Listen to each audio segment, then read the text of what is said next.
Hello, I'm Imara Jones, host of a series of conversations being held here at the People Summit on behalf of FSTV. We're taking advantage of the amazing gathering of thought leaders and activists to talk about a series of really important issues facing us at this pivotal moment in history. Right now we are joined by Bianca Cunningham, who is an economic justice activist, labor activist, and just general awesome person with amazing eyeshadow today.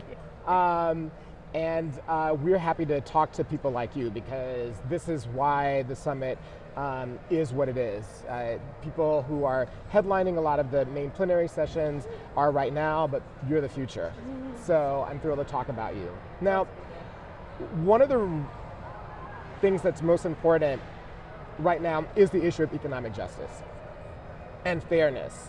And your movement into activism as a labor organizer started out in your experience as a low-wage worker at Verizon.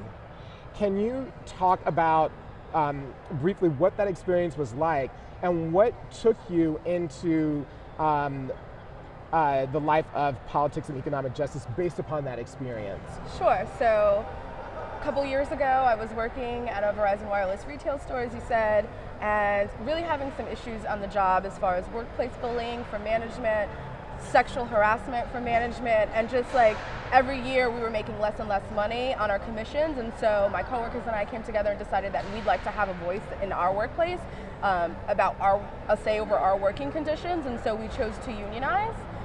We joined Communication Workers of America, and we were actually us 8 stores in Brooklyn were the first Verizon Wireless retail stores to be organized in this country. From there, I was consequently fired for organizing myself and my coworkers. Did they give you a reason, or did they just say, yes. What did they say? So the reason was specific. The reason was in light of, like, we were a new unit, so we didn't really have shop stewards like set up yet. Mm-hmm. And so I was like the de facto person that everybody would pivot to when they had issues in their workplaces in other stores. Mm-hmm. A woman was having an issue with harassment from her boss. Yeah. She called me crying and said she felt unsafe closing alone with her manager, who was a male. I told her safety was the #1 thing, and if she felt unsafe, then surely she should go home and take care of herself. Quite. That ended up with her leaving her shift early, and when asked who gave you permission, she said, well, I spoke to Bianca, and therefore they fired me for acting as a manager. Wow, so it was a technicality. Correct. What's interesting about Verizon, 2 things. One, when we were speaking, you said, well, I was fired for organizing. I thought, I don't think most people know that Verizon Wireless is not unionized, that the landlines are. And you know, that's a huge shock. The other thing about Verizon, of course, is that they're the most profitable mobile company. They have the biggest margins, they have the strongest cash flow, they have some of the biggest market capitalization on Wall Street. And so it's interesting that you're saying that a lot of that wealth was built off of this process of squeezing. Off of this process of squeezing, and also they also contribute to the organization ALEC. So let's think about this. They have a mostly, in their wireless industry, mostly predominantly people of color workforce, and right. They are implementing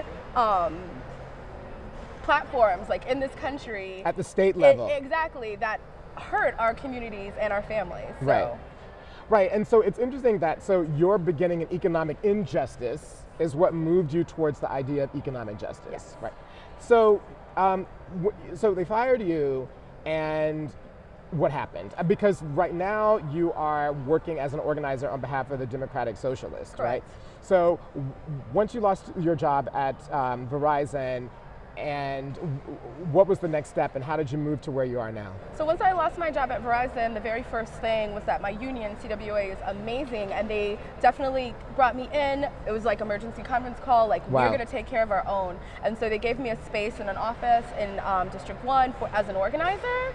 Once I became an organizer, some months later, the same month, Bernie Sanders, who was also running his primary campaign at the time, reached out and said, hey, I heard about this fired worker for unions, that was fired for unionizing. I support unions, I want to support her. We rallied outside of a Verizon Wireless store in Times Square. Mm-hmm. From then, my union endorsed and I started to work on Bernie's campaign, which really politicized me and opened me up to all these other ways, all these other injustices that are happening, and really made me connect the dots to capitalism. Yeah.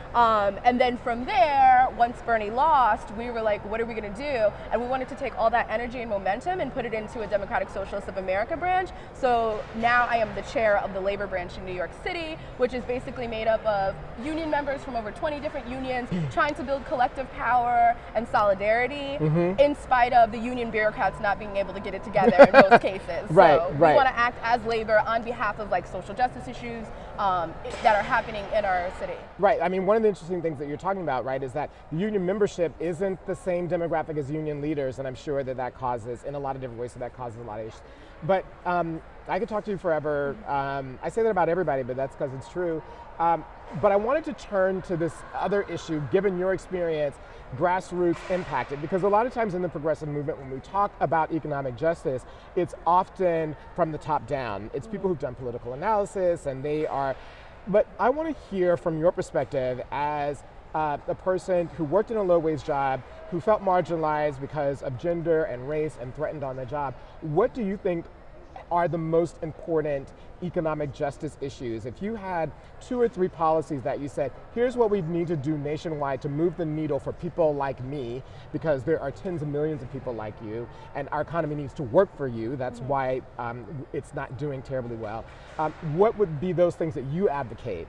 Number 1 would be protecting and preserving public institutions like public hospitals, public schools. Right. Most people don't know that the black middle class was built out of public sector unions in the civil rights struggle. That's right. And so now what we've seen what happened in Wisconsin several years ago, it's like a trend to defund, take away collective bargaining rights, and therefore degrade the standard for a lot of black workers, black and Latino workers in their workplaces. The second thing I would say is postal banking. Postal banking, most people don't know about. Explain that. Postal banking would mean that instead, it would serve the communities who are underserved by traditional financial institutions like banks.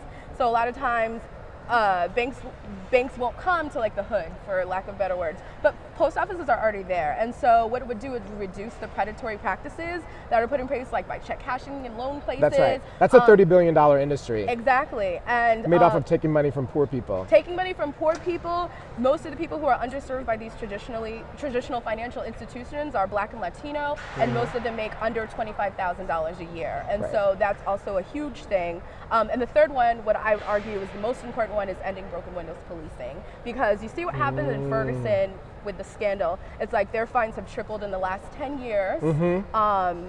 And they're creating this whole revenue stream from keeping people in a cycle of poverty. Right. Like most people, I think, I've heard the statistic, families, if they were hit with a $400 emergency bill, they couldn't pay it. Yep. It's the same thing for a $100 ticket or anything else. And I think the main problem that we see right now is even Mayor de Blasio out in New York City, who's seen as a very progressive mayor, 2 days ago in a town hall in Queens told somebody, well, why would I end broken windows policing? It works. It's a complete miscalculation. It's unjust. It's not fair, and we need to start working. There's so many aspects of the broken windows policing that we need to work on. What I'm specifically working on right now is trying to get the Right to Know Act passed. So what the Right to Know Act is, if you're not familiar, is a piece of police reform that would, it's very small, ask police officers to be more transparent in their interactions with folks. So if I stop you, I have to give you my name, my badge number, the precinct I'm from, and the number to the Civilian Complaint Review Board. And then also if I want to search your party, I have to get a signature from you and also let you know that you have the right to refuse search. I mean, small things like these add up, and there's other steps to take. From there, let's ask who's on the Civilian Complaint Review Board, right? Those are people elected by the mayor and the police chief. So now we need a civilian elected complaint review board. That's what I'm working towards, and also trying to build coalition with groups like Black Lives Matter and really show up. And I think for me, it's about organizing, it's about having conversations, it's about building power, working class real power, and going into these communities and trying to present an alternative to capitalism, letting them know about the history between socialism and the civil rights struggle, and also directing their anger and frustration toward the correct target, which would be capitalism, right? Not their neighbors, not immigrants, not anybody else. What's fascinating, we have to wrap up, but I have to just make this point. What's interesting about your economic justice agenda and argument is that it not only focuses on economic justice, but really important intersectional issues that impact economic justice. Yes. So for instance, through broken windows policy, it's a way to jail millions of black men who are never going to be able to participate in the economy. And that's going to have knock-on effects for their families, if their children that they have any. And so that's the way, and it's important to remember that economic justice is the center of gravity for a lot of other things that we have to care about too. That's correct. I agree. Well, this was amazing. I have Thank you loved so much. talking to you. If I had an office, I'd give you, if I had an organization, I'd give you an office too, like the communications workers did. The other thing is that, honestly, if you're the future, then we're in really good shape. Thank you. I So appreciate thank you so that. much. This was an amazing talk. Thank you so much for joining us, and go Bianca. Thanks. Thank you.